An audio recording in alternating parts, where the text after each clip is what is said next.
California Dreamin'. I mean, it's iconic. Can you try for a moment to understand how outrageously cool and hip and wonderful and insane it is that you were in the Mamas and the Papas? It was meant to be. And one of the comments just said, there's not music like this anymore. You know, it's like you can't find this kind of music anymore. Few songs evoke longing quite like California Dreamin', the 1965 masterpiece where sunlight is less a place than a state of mind. It's winter both outside and within, gray skies, spiritual fatigue, the ache of being out of place. And yet the song reaches for warmth not just as weather, but as salvation. Written by John and Michelle Phillips before the Mamas and the Papas were even a band, the song was born in New York cold, but obsessed with the fantasy of escape, fusing pop harmonies with a religious yearning for emotional refuge. Its melancholy has outlived decades of easy nostalgia, hinting at something lonelier and sharper, that California wasn't merely a destination, but a promise that life itself could feel different. The winter that made the song. The origin of California Dreamin' isn't palm trees and ocean air, it's New York City in the dead of winter. John and Michelle Phillips had recently moved from California, and the shock was physical. Michelle, particularly, was miserable, walking through biting cold after late-night gigs. That discomfort didn't just inspire the song, it is the song structurally. The minor key opening, the unsettled chord progression, the way the vocals sound closer to prayer than pop, it's all built on a homesick chill rather than sunny prophecy. Michelle told the Financial Times it wasn't hypothetical longing, she was already composing the escape in her mind. Quote, returning to a dank hotel room, her misery and nostalgic yearning into a song. California wasn't paradise yet, it was a counterweight to the bleakness right outside the window. The song was spiritual before it was hippie. Though the song later became culturally attached to free love and psychedelia, its bones are surprisingly traditional, even religious.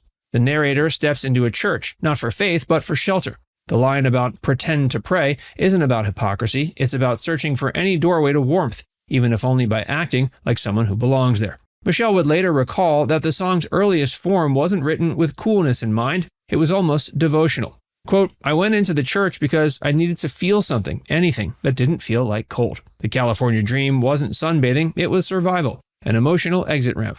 And that distinction is what gives the song its staying power. People don't cling to it because it's cheerful, they cling to it because it understands yearning.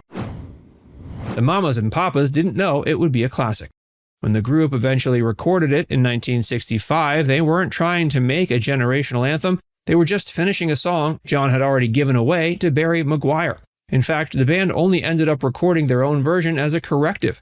McGuire's label invited them to add backing vocals to his recording, but once producer Lou Adler heard Michelle sing the lead, he made the rare call to swap out the vocal entirely and recut the track as theirs. As Adler would later say, quote, I knew instantly that her voice was the song, the ache of it, and the rest needed to wrap around her. It wasn't strategy, it was instinct, and instinct, as it turned out, was exactly what California sounded like. Thanks to NOLA Mattress for sponsoring this video.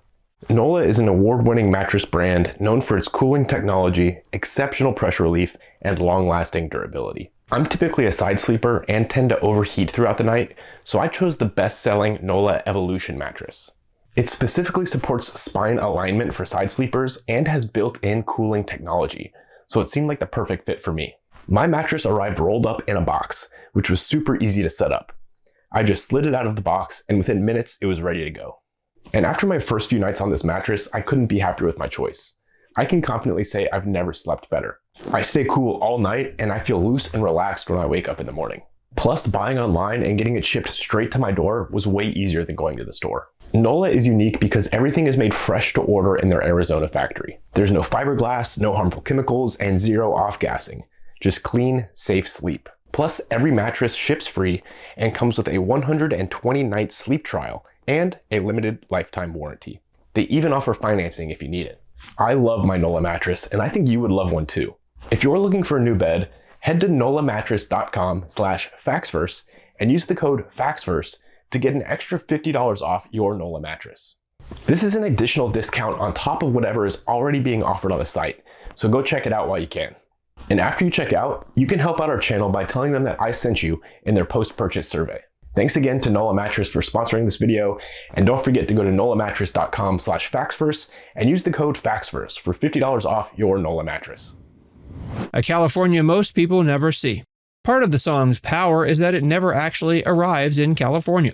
It lives entirely in the ache before arrival, a place between paralysis and possibility. That's why it has aged differently from most Sunshine-era pop. It isn't escapist. It's about the brutal honesty of wanting to escape.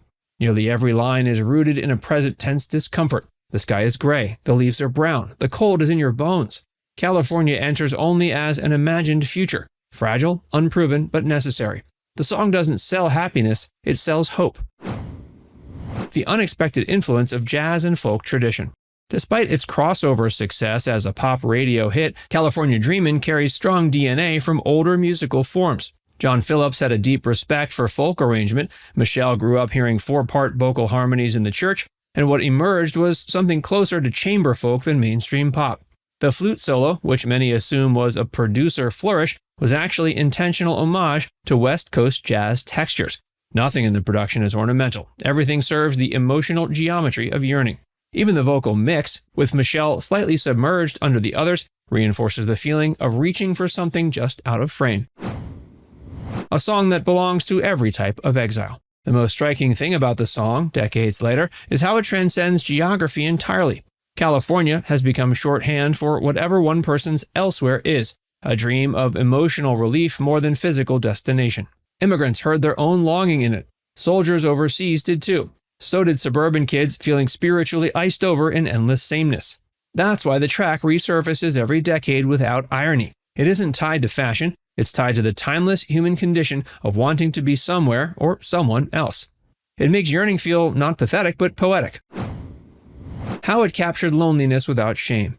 At a time when pop music was still largely about love songs, wanting a person, losing a person, California Dreamin' was radical because it wanted something more abstract. It wasn't about romance, it was about relief. And beneath that was a stunning emotional honesty, the admission of not being okay.